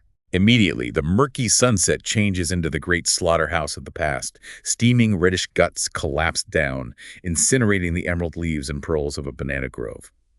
As he turns back, the unpleasant memory overlays the present visual, violently transforming the scene. At the crossroads, he encounters the geometric comings and goings of the English century and the steps of the Muhammad Ali Club, questioning if he sees this now or as a child. Time feels fluid, past and present potentially merging. He hears the clamor of school children and roosters, again questioning if it's of today or of then. Higher than the minaret and muezzin, a palm tree blesses us on the threshold of the poet Cavify. The sounds blur time. The palm tree is a persistent, almost sacred presence. He describes meeting Cavify, a small gray head of a sweet, intelligent tortoise with slender arms that hang like oars out of the immense Greco-Roman shell of this wise old shade. His home has dark red velvet walls and paintings that rain pulverized centuries, multi-layered metaphors for Cavify and his environment, linking him to age, wisdom, classical antiquity, and the accumulation of time. The Sudanese servant's dark red, gold-decorated shorts are noted as he serves whiskey and soda and the traditional Greek cheese meze, specific details of the hospitality. Marinetti positions himself in Cavify for a discussion on the poetry of tomorrow, himself as a running flyer, Cavify as an Arcadian shepherd boy, even while chewing, contrasting metaphors setting up their different approaches to the future of poetry. Cavify praises the futurist movement, calling its symbolic interpretation of historical phases applied to poor daily life hygienic. That's significant praise from a respected poet, finding cleanliness and value in futurism's approach to everyday reality through a historical lens. Cavify adds that this interpretation must be verbalized without the old meters and without the rhyme in the free verse. He connects the futurist interpretation to a specific poetic form, advocating for free verse. Marinetti replies, pushing further. It is necessary to surpass the free verse and reach the simultaneity of the words in freedom that best express our great, fast mechanical civilization. He advocates for a more radical form, words in freedom, simultaneity, directly reflecting the speed and mechanics of modern life, aligning his theory with core futurist principles. The conversation includes other admirers discussing Cavify and other Greek poets, comparing them to French literary figures like Victor Hugo, Baudelaire, etc. This situates Cavify and his contemporaries within a European literary context. Moved, Cavify offers more meze and explains his desire to literally sculpt in his verses the Demotic language, the popular Greek language. He sees it as having powerful vitality outside and against classical grammar, which is destined to die. The Demotic is dynamic and welcomes foreign words, especially Italian, which he demonstrates integrate harmoniously. They discuss theater, the influence of Ibsen, and Spiramelis's almost futuristic activity, with his free scene interpreting French avant-garde theater. Asked to recite an unpublished poem, Cavify agrees. Contraro explains the title, The God Abandons Antonio, referencing a story from Plutarch. The Plutarch story is detailed. While Antony was with Cleopatra in Alexandria, a chorus of music was heard moving away over the sea. People saw nothing. It was Dionysus, Antony's protector, abandoning him, signaling the end of his fortune. This provides the poem's symbolic context. Cavify recites slowly, with a subtle arabesque gesture, evoking the music. Contraro translates the poem. The poem speaks of an invisible orchestra moves away, representing the dying days of your fortune and your failed works and the false desires of your life. The music symbolizes loss. It urges not to hide from useless tears and for the warrior to go to the extreme to salute to fugitive Alexandria. It calls for confronting loss and saying farewell to the city being lost. It warns against deception, do not say it was a dream, and urges the listener to disdain such vain hope, The warrior should, as befits you, proud as iron unbowed, leave out the cowardly lament. It calls for stoic, proud acceptance of loss. Instead, listen throbbing. Listen to the melodies, the mystical orchestra, and give last farewell to Alexandria, to the city you lose. It urges focusing on the departing spiritual artistic essence, music, as they say goodbye to the city. Leaving Cavify, Marinetti races by car to Antoniades Garden, seeking the gaggy flower scent. It was a full moon, surrounded by nightingales, atmosphere ecstatic, colonnade, drips in immaterial milk. But demolition happens.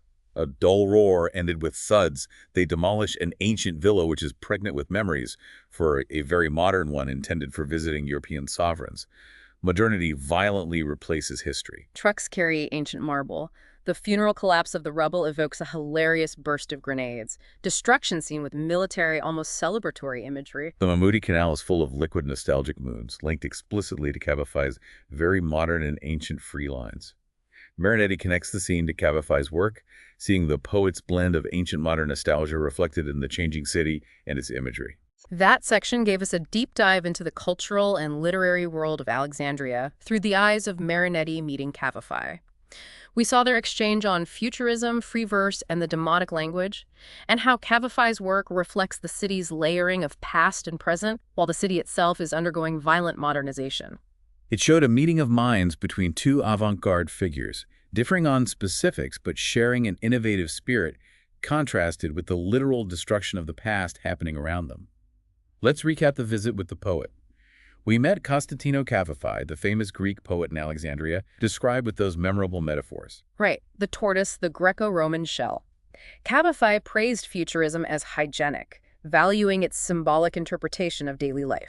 We heard their discussion contrasting Cavify's preferred free verse with Marinetti's more radical futurist concept of simultaneity of words in freedom. Cavify's focus on sculpting the demotic, popular Greek language in his verses, seeing it as dynamic and welcoming foreign words, especially Italian. The reference to comparing Cavify and other Greek poets to French literary figures, placing them within a European context.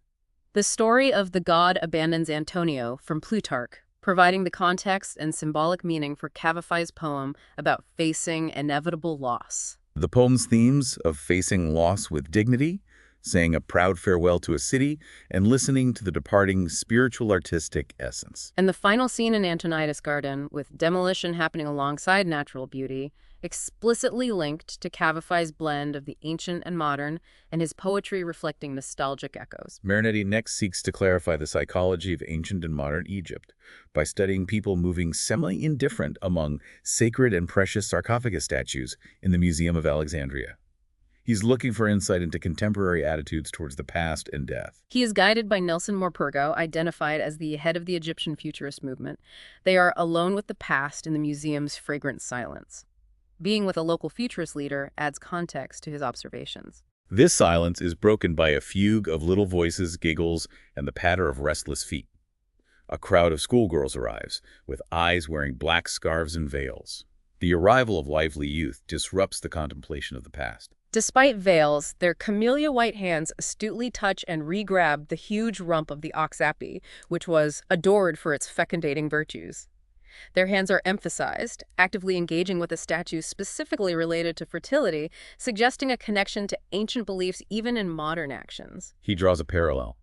Just as the water of the Nile is drunk religiously, so too every young girl pretends or thinks she finds in that venerated stone the strength to create life, linking the sacredness of the Nile to the perceived life-giving power of the statue. He contrasts Greek-Roman attitudes, paid little attention, often abandoned children, with Egyptians, despised and hated sterile women, regarding fertility, highlighting a cultural difference in valuing procreation. He states it's now established that the sphinxes were scratched considerably to feed women with a paste of sure fecundity. A specific detail about a practice linked to the sphinx's damage, interpreting the alteration of the monument as a result of a fertility ritual. This focus on fertility leads to a broader interpretation. This love of life crushed death itself under the weight of the complete and indestructible sarcophagus. The elaborate efforts in preservation and fertility rituals are seen as a manifestation of a profound love for life that metaphorically defeats death. The pride of the kings continued to rule peoples of mummies and undead in the sumptuous cavities of the pyramids. Ancient rulers' power extended beyond death through mummification and burial, maintaining authority over the deceased. The Sinmarenti societies were organized with fervent human solidarity, love, and fraternity, above all, with the will to mock death. They wanted to prolong their shared life together after death, showing a collective effort to overcome death through solidarity. Before immortalizing the body, they fed it with meat from animals chosen for special qualities of transfusion. A detail about mummification linking diet and animal traits to post-mortem vitality. The hard-working and edible ox and the ferocious and feared crocodile were deified. Animals embodying desirable qualities, life, work, power, danger, were worshipped. Marinetti draws a thematic link between this haunting ideology of immortality and his visit to Al-Azhar University, a modern Islamic learning center. He enters a large courtyard enclosed by arcades. Inside the mosque, he notes the high solar dust dome and minaret, offering the cool twilight of its mats. Architectural details focusing on height, light, and atmosphere. A beehive atmosphere teems under the numerous ogive arches, with about 20 scholarly groups. A buzzing, busy atmosphere of students organized into groups. Students of every age, with fez or turban, are squatting around the bench on which the professor talks, waving his torso. A traditional physical mode of instruction. School children imitate the professor's oscillation, caught in the wind and the nasal chant of that eternal commentary from the Quran. Students mimic the professor and the unchanging nature of the learning. Concentric circles of whispers and silences form around the Y stone that swoops from time to time. The teaching process is described physically. The atmosphere includes smells. Sweetish smell of food mixes with the perspirations, and a key observation about the students' disposition. They adore the continuity of equal dispositions and ignore adventure. The focus on continuity and explicit rejection of adventure clearly contrasts with Marinetti's futurist values. As they leave, they notice a kind of wooden dovecote that contains student shoes and slippers in its cells. Marinetti interprets this symbolically. The nostalgic dust of all the streets of Africa and Asia that dyes them, dialogues with the nearby great holy niche facing Mecca. The shoes represent the students' diverse origins and journeys, connecting to the spiritual center of Islam. He calls this the synthetic drama of silent objects that sums up the immense Islam. Ordinary objects, shoes, are elevated to symbols that encapsulate the vastness, diversity, and history of the Islamic world represented by the students. These sections show Marinetti connecting ancient beliefs about overcoming death, expressed through burial practices and fertility rituals, with the atmosphere of a modern Islamic university where tradition and continuity are emphasized. He finds symbolism in everything, from ancient statues to shoes, always observing with an eye for underlying forces and highlighting the contrast with his own futurist desire for dynamism and adventure. Right. It's that constant tension between the traditional and his futurist perspective that makes these observations so unique. Let's do a quick recap of these last few segments exploring death beliefs, university life, and the Citadel scene coming up. We started at the Alexandria Museum. Right, where Marinetti interpreted ancient Egyptian practices regarding fertility, overcoming death, and the Sinmarenti societies as driven by a powerful love of life. We then visited Al-Azhar University, observing the traditional learning style and the symbolism of the clumbaya of caravaner shoes, representing the vastness of Islam and the students' journeys. And we noted the significant observation that the students there adore the continuity and ignore adventure, highlighting the contrast between traditional values and futurist ideals. Next, back in the fast car, if Marinetti raises his head, the turreted, desert-colored citadel immediately attempts with the tips of its minarets to pierce the annoying hum of English aviators. A visual and oral clash between historical structure and modern military technology. The Citadel's guns philosophically aim on the silent anguish of Muslim crowds. The inanimate cannons are given a psychological function directed at the populace. Against the limestone base of the walls, very ancient lines of camels transporting stones for the construction of Europe pass slowly, floating, but appear carved into the edifice.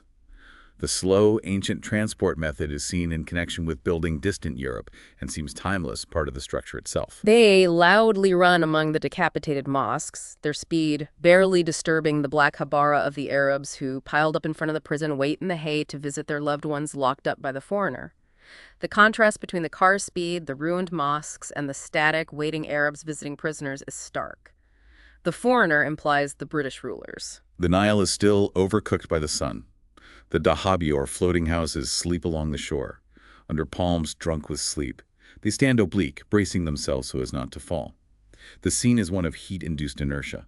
The new Garden of Gezira, with its green, futurist, cubist geometry of boxwoods cut into spheres of cubic cones, contains in its large blue Majolica tub all the coolness dreamed of in desert journeys.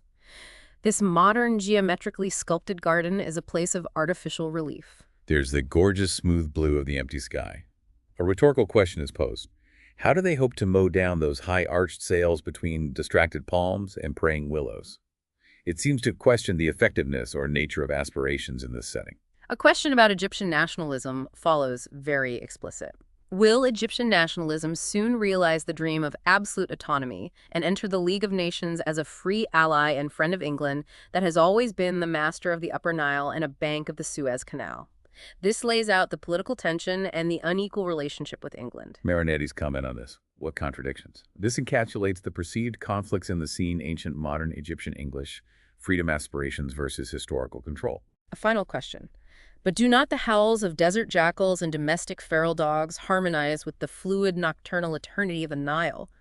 This suggests a deeper, perhaps wilder or more chaotic, harmony exists beneath the surface contradictions. That section powerfully captured the layers of history, power, and daily life around the citadel, highlighting the constant presence of the English and the aspirations of Egyptian nationalism, all seen through Marinetti's eye for dynamic and contradictory details. He uses strong imagery to convey the feeling of a place marked by both ancient structures and modern foreign control, where even the sounds of wild animals might offer a kind of chaotic harmony. Time for our recap of the past few sections, exploring death beliefs, university life, and the citadel scene. We have the Alexandria Museum and Marinetti's interpretation of ancient Egyptian practices regarding fertility, overcoming death, and the Sinmarenti societies. The contrasting visit to El Azhar University, observing the traditional learning style and the symbolism of the columbia of caravanner shoes. The citadel scene, highlighting the clash between ancient structures, English military presence, cannons, aviators, prison, and Egyptian life. The observation of camels transporting stones for Europe and Arabs waiting at the prison. The Gezira Garden as a modern geometric contrast. The explicit question about Egyptian nationalism, absolute autonomy, the League of Nations, and England's role, concluding with Marinetti's exclamation, "What contradictions!" And the final question about the harmony between animal howls and the Nile's eternity. Marinetti observes that due to Egypt's many dramatic contrasts of images, ideas, colors, rhythms, voices, feelings, and Egyptian theater should long ago have been given a literal place on the stage, but it does not yet exist. He sees the nation's richness as fertile ground for a unique theater form that hasn't fully emerged. He predicts, however, that this dawn will soon arrive. He sees the potential for a unique national theater in the future. He describes the current state. The primary repertoire is the European theater translated into Arabic. He lists playwrights with their own plays: Yusuf Wabi, Mohammed Taimur, and Tanya Azbak, Ibrahim. He details Yusuf Wabi. He founded his Ramses Company in March 1923. Wabi acted as a skilled capitalist boss and leading actor, taking the company triumphantly all over Egypt, Syria, Tunisia, and Algeria. This highlights its commercial success and regional reach. He identifies the historic theater as having its own poet, Siaki, the famous author of Cleopatra, and an actress, Fatma Marusk. Fatma Marusk is described in detail. This young, beautiful, intelligent, and sensitive artist passionately offers the Arab public not only traditional elements like languid modulations of her crying over Antonio's corpse, but also an agile and voluptuous bareback, an authentic revolution in Muslim customs. This specific detail is highlighted as a significant cultural change. He lists the best actors: Saki Telemant, Aziz Aids, Yusuf Wabi, George Zabid. Others who stand out are mentioned: Nikki Brihani, who created original scenes, Ramzi, Abdel Rahman Ruchdi, Ibrahim el-Masri, Mahmoud Kamel, Ismail Sobri, Ali Labib. These actors try to create a typically national theater in modern Egyptian, abandoning the classical language. This goal aligns with the literary movement toward the Demotic language mentioned earlier regarding Kabafai. Marinetti points out erroneous efforts, like Zaki Telemat dreaming of a theater of historical magazines to offer to the Parisian public, or the caricature formula of Kish Kish Bey, the personification of the good-natured vulgar irony, and actor-author Ali Kassar. These are seen as misdirected attempts compared to creating a truly national theater. So Marinetti sees the potential for a great Egyptian theater rooted in its unique contrasts, and observes its development through specific figures, companies, and trends in the 1930s, including interesting interesting details about performances and language. He evaluates the efforts based on whether they contribute to a dynamic national form, contrasting those embracing modern Egyptian language and potentially revolutionary stage presence with those focused on historical reviews or caricature.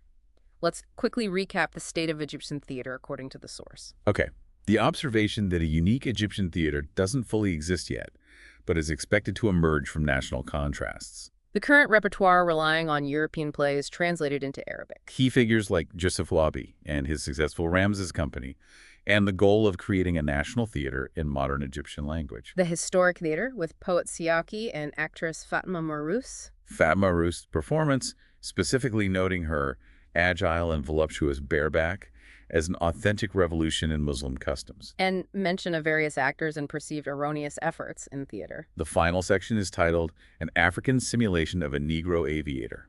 Marinetti starts in a car, questioning his location. Where am I? Upper Egypt? Tunisian interior? No. He realizes the car is cutting the Tunisian plain, but at the same time divides Aswan from the Nile, which brings to the surface an elephantine hill like an immense pineapple. A surreal geographical juxtaposition. Pomegranates, banana groves, palm groves intensify, with furious trunks and foliage in skeins, under the wheels that run, break, and loosen, stirring the plain eccentrically. The car's movement affects the perception of the landscape. The wind brutally blasts moaning lessons against our rapid quarter notes. Wind and speed are given a dynamic musical interaction. Bursts of yellow-green vineyards project towards the arch of the horizon, each seeming to carry the ambitious triangle of a camel on its crest, which solemnly drags behind it a small plow like a broken toy. The camels and plows are described as secondary, almost pathetic compared to the vineyards projecting dynamically. The camel paints the vault of the sky with a raised muzzle. Thick hedges of a vineyard, like tangles of rusty fences, defend the vertebrate bat-like armor of the villages, whose inhabitants and animals, tyres, buffalo, donkeys, dogs, and muddy roosters, live a fat brown life defended from the onslaught of the wind. The villages are seen as armored entities. The plain swells, giving birth to Kairouan, described as white, surrounded by agile and intricately articulated lacy walls. The city's features. Ovoid domes lined perpendicularly, similar to white juicy fruits, alternating gracefully with grim square towers of minarets loaded with war rather than prayers. Domes are fruit, minarets are war. From the balconies, the city looks like an immense collection of empty boxes and heavy overturned lids. Terraces are cropped with dusty silver, courtyards pocketed with bluish, alleys velvety indigo. Detailed, contrasting textures and colors. Marinetti feels he towers over the uncovered geometrical shapes of the desert intestines, all cubes, spheres, triangles, cones of blisters, muscles, and nerves, all calcified.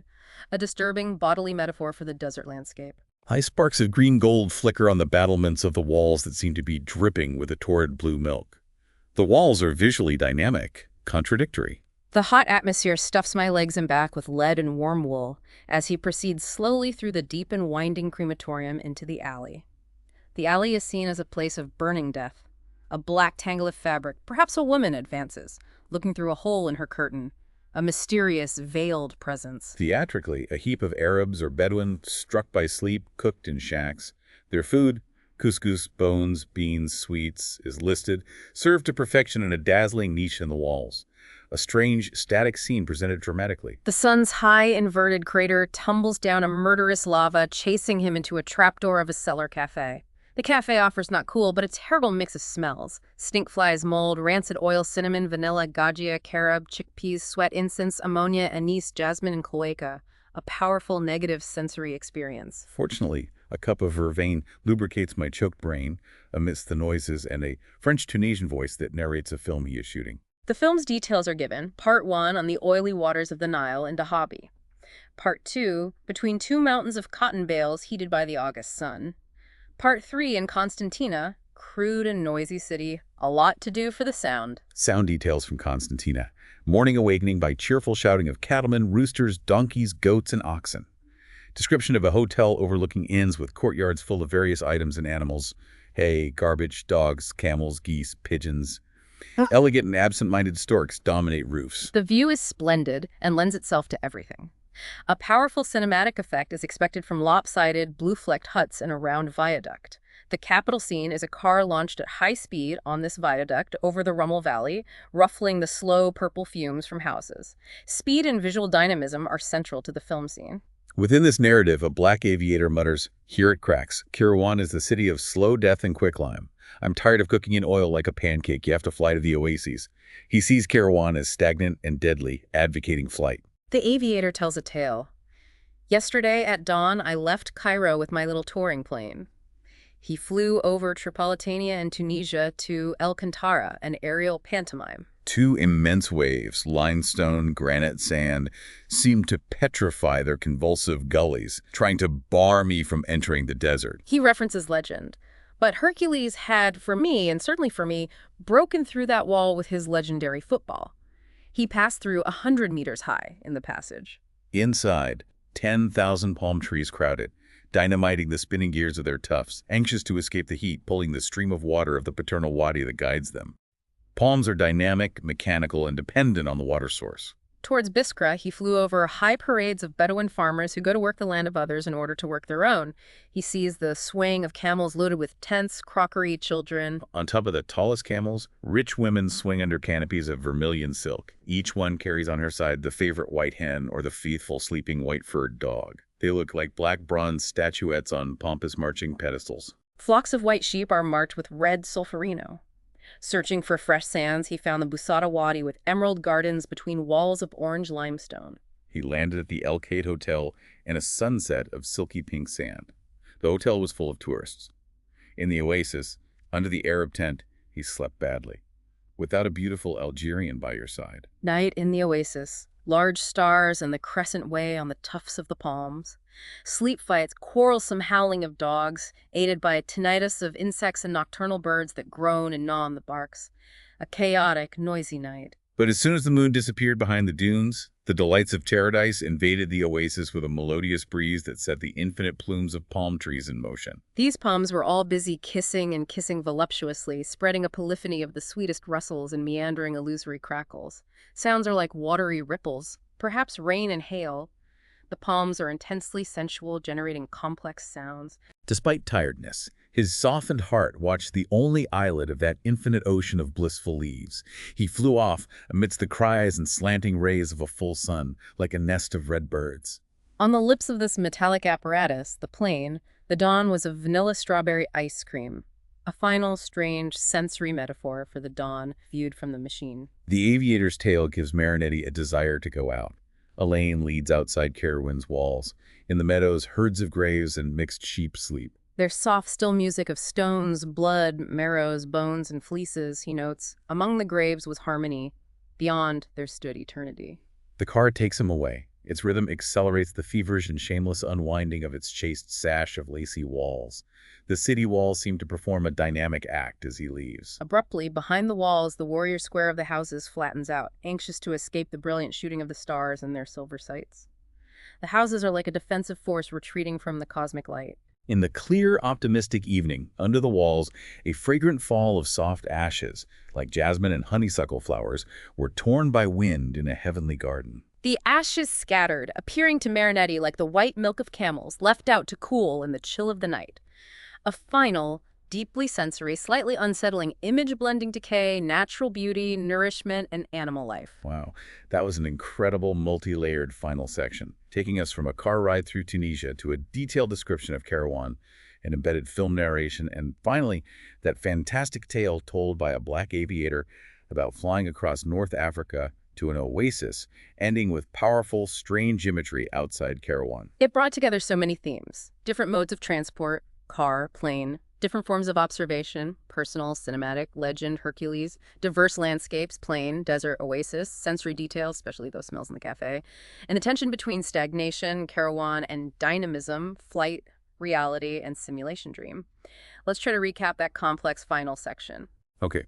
The car journey presenting strange geographical juxtapositions, Tunisia, Aswan Isle, and personifying elements like the wind and vineyards. The detailed metaphorical description of Kairouan, its walls, domes, minarets, war versus prayers, appearance as empty boxes lids, and unsettling bodily geometric view of the desert. The intense negative sensory experience in the cellar cafe, that long list of smells, The embedded narration of a film being shot, detailing its locations, sounds, Constantina, and a key dynamic car scene on a viaduct. The perspective of the black aviator, seeing Kairouan as slow death and advocating flight. The aviator's elaborate tale of his flight, the aerial pantomime, the landscape acting as obstacles, the Hercules reference, the description of the palms, dynamiting tufts, spinning gears. Observations from the flight. Bedouin farmers, camels with possessions, and women likened to statuettes, sheep. The arrival at the oasis, the attempt to sleep, the battle against night sounds, dogs, insects, birds. The transformation of the oasis at moonset.